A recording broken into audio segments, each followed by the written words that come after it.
Combien de temps suis-je resté là-bas demanda Nemo après avoir quitté le halo du feu de camp. 17 jours, je crois, répondit le jardinier après un court instant. C'est à peine croyable. J'avais comme oublié mon existence. Parce que quelque part, tu n'existais plus. Vous êtes fâché? Je suis fier, au contraire, répliqua le jardinier en évitant souplement une branche basse. Il fallait une volonté inébranlable pour revenir comme tu l'as fait. Vous saviez, n'est-ce pas, ce qu'il était advenu de moi?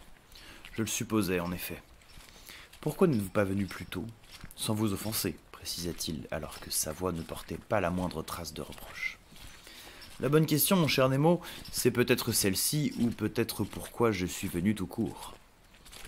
Et quelle est la réponse? Il y en a plusieurs. L'une d'entre elles est Koda, une autre est Debra. Ils vous ont convaincu, s'enquit Nemo avec surprise. Ils t'ont reconnu tout de suite, mais ils avaient compris les règles. Si tu avais décidé de rester, il était impensable de te ramener de force. Je ne suis pas sûr de comprendre. Moi non plus, je n'en suis pas toujours sûr. Certaines choses peuvent être changées, d'autres non, formula le vieil homme, qui sembla soudain là. Je crois qu'en fin de compte, notre bonheur repose souvent sur notre capacité à différencier ces choses entre elles et à agir en conséquence. Je ne suis plus tout à fait le même qu'avant. Vous le sentez, n'est-ce pas? Tu crois être différent parce que tu entends la voix de la terre et que tu peux lui parler, nota le jardinier avant de s'arrêter subitement pour regarder le jeune homme dans les yeux. Dis-moi, Nemo, crois-tu que nous soyons définis par nos habiletés? Je ne sais pas. Oui, sans doute un peu. Ils restèrent un instant à se regarder dans l'obscurité. Puis, sans bruit, à l'unisson, ils se remirent en marche. Eh bien moi je ne le crois pas, répliqua finalement le jardinier. Je crois que les habiletés sont comme des clés qui ouvrent les portes des opportunités que la vie te propose. Les choix que tu fais à partir de ça, les portes que tu décides de déverrouiller ou non, je crois que c'est ça qui te définit le mieux. Nemo resta silencieux un instant, soucieux de soupeser la formulation pour être certain de bien la comprendre.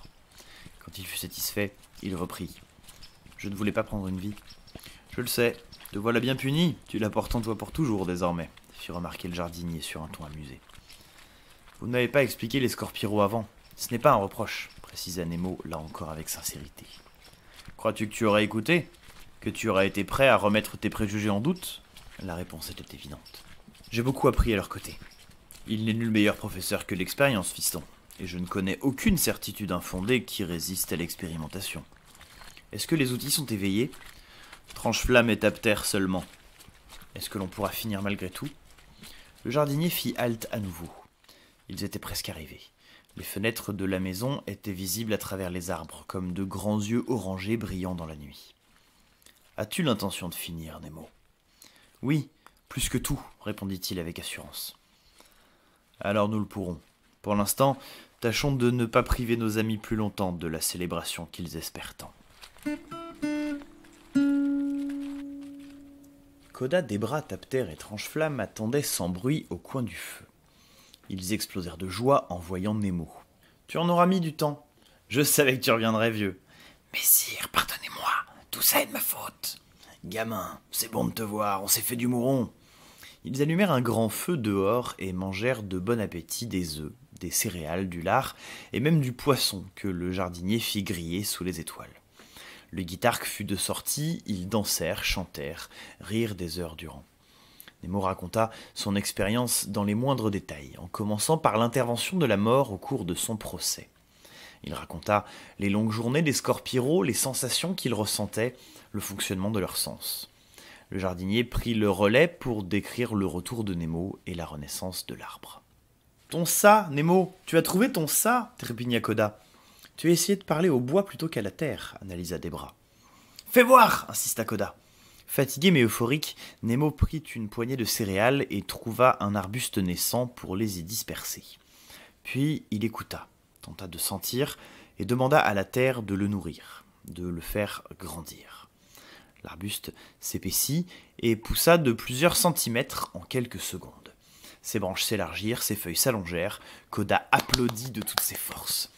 Comme à l'accoutumée, il fut le premier à s'endormir, allongé sur l'herbe, quand les premières lueurs de l'aube apparurent. Le jardinier eut pitié de lui. Il le porta dans ses bras sans effort apparent et le déposa dans son hamac avant d'aller lui-même se coucher. Debra et Nemo restèrent seuls, assis par terre, à regarder le soleil se lever sur le lac de Belle Étoile. Ils parlèrent longtemps et restèrent silencieux plus longtemps encore. Nemo, tout à sa joie, aurait aimé que la nuit dure pour l'éternité.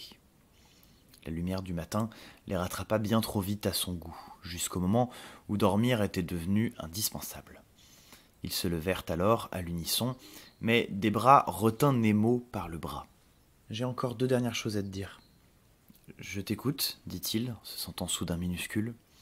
Avec précaution, elle prit Tapter à sa ceinture et le lui tendit. « C'est le meilleur des marteaux. On aura besoin que ce soit toi qui le manie, à partir de demain. Et puis, son nom te va comme un gant, désormais. » Nemo la remercia à demi-mot. C'était la première chose. Quant à la deuxième, avant qu'il n'ait pu réagir, il sentit le souffle sur sa joue. Puis l'impact, énorme. La douleur bien moindre et finalement la sensation cuisante qui reste sur la peau longtemps après. Elle venait de le gifler.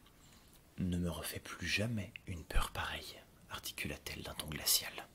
Elle tourna les talons et partit se coucher, le laissant seul et hébété.